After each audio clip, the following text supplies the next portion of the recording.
Oke, baik. Assalamualaikum warahmatullahi wabarakatuh. Untuk Bapak Julius Eka Agung Seputra, em, selaku selaku apa, Cok? Pengampu. Oke, baik. Bismillah. Satu, dua, tiga. Assalamualaikum warahmatullahi wabarakatuh. Untuk Bapak Julius Eka Agung Seputra, selaku dosen pengampu dari mata kuliah Manajemen Keuangan Vokasi Akuntansi tahun 2025. Sebelumnya, perkenalkan saya adalah Lalu Muhammad Zidan Alfinli dengan NPM 250 660 5260. Eh, Kali ini saya akan presentasi untuk pemenuhan tugas 10 dari mata kuliah Manajemen Keuangan yang sudah Bapak Yudis kan berikan kepada saya. Nah, jadi judulnya itu adalah Manajemen Keuangan Perusahaan dan Formulasi Strategi Modal Kerja.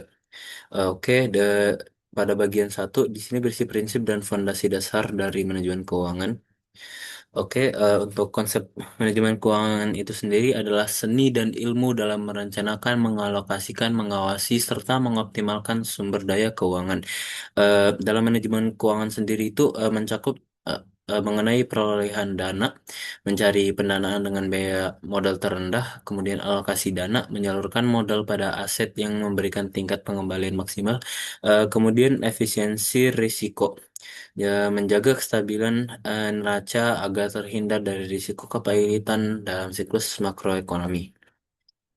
Kemudian empat pilar fungsi dari manajemen keuangan itu, yang pertama adalah perencanaan, jadi merumuskan estimasi anggaran modal, membuat proyeksi arus kas dan menentukan target pendapatan jangka panjang. Selanjutnya adalah penganggaran, mengalokasikan sumber daya keuangan secara ketat pada proyek-proyek taktis guna menekan efisiensi biaya operasional.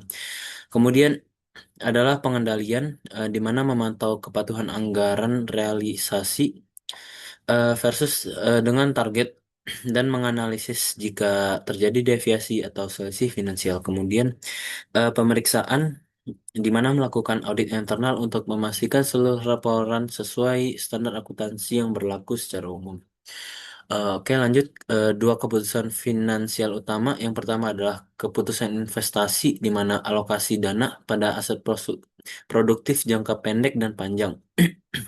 Hal ini mencakup seperti menentukan kelayakan proyek baru menggunakan metode analisis capital budgeting seperti NPV, IRR, dan payback period. Kemudian mengelola bauran portofolio aset tetap dan modal kerja untuk mengoptimalkan profitabilitas masa depan. Kemudian yang kedua adalah keputusan dan pendanaan dan dividen. eh, ini tuh struktur modal dan kebijakan laba ditahan. Jadi hal ini mencakup mencari komposisi terbaik antara utang dan ekuitas untuk mendanai kelancaran dari bisnis. Kemudian memutuskan besaran porsi dividen yang dibagikan kepada pemegang saham berlawanan dengan laba ditahan untuk reinvestasi. Oke, lanjut ke bagian kedua tentang laporan dan strategi manajemen modal kerja. Strategi manajemen modal kerja secara umum dibagi dua spektrum utama modal kerja. Jadi, manajemen modal kerja mengolah keseimbangan antara aset lancar dan liabilitas lancar agar operasional berjalan tanpa gangguan likuiditas. Kemudian spektrum yang pertama adalah modal kerja kualitatif atau NWC, selisih positif antara aset lancar dan liabilitas jangka pendek sebagai penyangga operasional darurat. Kemudian modal kerja kuantitatif, jadi seluruh aset lancar, kas piutang, persediaan untuk kebutuhan rutin sehari-hari. Oke, di sini untuk tiga laporan keuangan fundamental, yang pertama adalah eh, laporan neraca berisi aset, liabilitas, dan ekuitas. Jadi di sini itu menilai posisi kekayaan, kekuatan modal, dan tingkat utang pada tanggal tertentu. Kemudian laporan laba rugi, di mana berisi pendapatan, beban dan laba bersih. Jadi tujuannya itu untuk mengukur efisiensi operasional dan kemampuan bisnis menghasilkan profit dalam satu periode. Kemudian ada laporan arus kas. di mana berisi operasional, investasi, dan pendanaan, di mana bertujuan untuk menganalisis pergerakan real dari uang masuk dan keluar untuk menjamin posisi likuiditas aman. Oke, lanjut ke siklus perencanaan anggaran keuangan. Yang pertama itu adalah audit kas historis, di mana mengevaluasi laporan pengeluaran masa lalu guna mendeteksi pos kebocoran dana, kemudian proyeksi penjualan, di mana membuat proyeksi arus kas masuk kas berdasarkan estimasi skenario pasar realistis. Kemudian alokasi taktis, di mana mendistribusikan kas ke pos belanja, aset, dan operasional secara terkendali. Kemudian yang terakhir adalah evaluasi periodik, di mana melakukan revisi berkala terhadap fluktuasi biaya yang tak terduga. Oke, lanjut di sini saya akan menyajikan data studi kasus tentang manajemen keuangan. Khususnya di sini saya menggunakan UMKM Warkop. Nah, Warkop sendiri yang sudah saya teliti itu menggunakan kebijakan konservatif dengan memegang kas cadangan sangat besar di angka 84,1% dari total aset lancar untuk menjamin likuiditas absolut. Kemudian persediaan diatur efisien untuk masa operasional 7 hari demi menjaga kualitas bahan baku segar. Kemudian dipadukan dengan minimalisasi utang usaha jangka pendek. Kemudian lanjut ke analisis likuiditas dan model kerja dari Warkop, di mana untuk modal kerja bersih sendiri berdasarkan data yang sudah saya analisis, aset lancar dari Warkop itu ada di 8.919.000 rupiah. Kemudian untuk utang jangka pendeknya itu ada di angka 1 juta. Kemudian eh, untuk hasil dari modal kerja bersihnya itu ada di sekitar 7.919.000, dan hal ini menunjukkan struktur solvabilitas jangka pendek Warkop yang tergolong kokoh dan aman.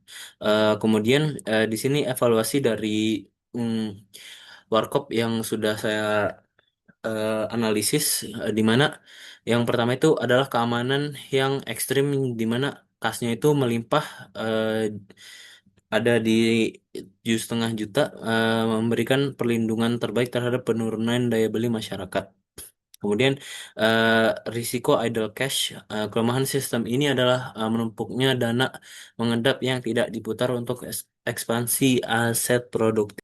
Oke, lanjut ke profil risiko dan rekomendasi keuangan. Di sini risiko likuiditasnya sangat rendah. Jadi ketersediaan kas lancar yang tebal menjamin Warkop sanggup membayar seluruh kewajiban darurat kapan saja.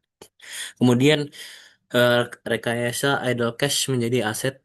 Jadi sangat disarankan menyalurkan berbagai dana mengendap misal 3 juta dari 7.500.000 tadi itu ke dalam instrumen pasar uang berimbal hasil liquid. Kemudian diskon kuantitas grosir, jadi memanfaatkan kas berlebih untuk membeli stok bahan kering non kadaluarsa dalam jumlah karton besar demi menekan HPP.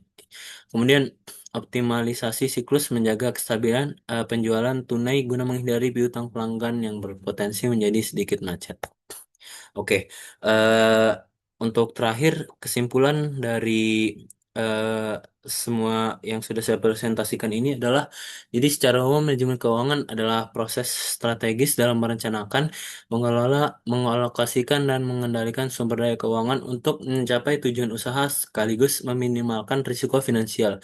Jadi esensi utama dari manajemen keuangan itu bukan hanya sekadar mencatat uang masuk dan keluar, melainkan bagaimana menciptakan keseimbangan yang optimal antara likuiditas dan profitabilitas. Jadi, manajemen keuangan yang baik memastikan bahwa setiap dana yang dimiliki perusahaan, baik berupa kas, persediaan maupun modal, dapat berputar secara efisien, tidak menjadi dana mengendap, idle cash yang merugikan, dan selalu siap menjadi penyangga yang aman di tengah ketidakpastian pasar. Oke, mungkin hanya sekian dari presentasi saya. Kurang lebihnya mohon maaf. Wassalamualaikum warahmatullahi wabarakatuh.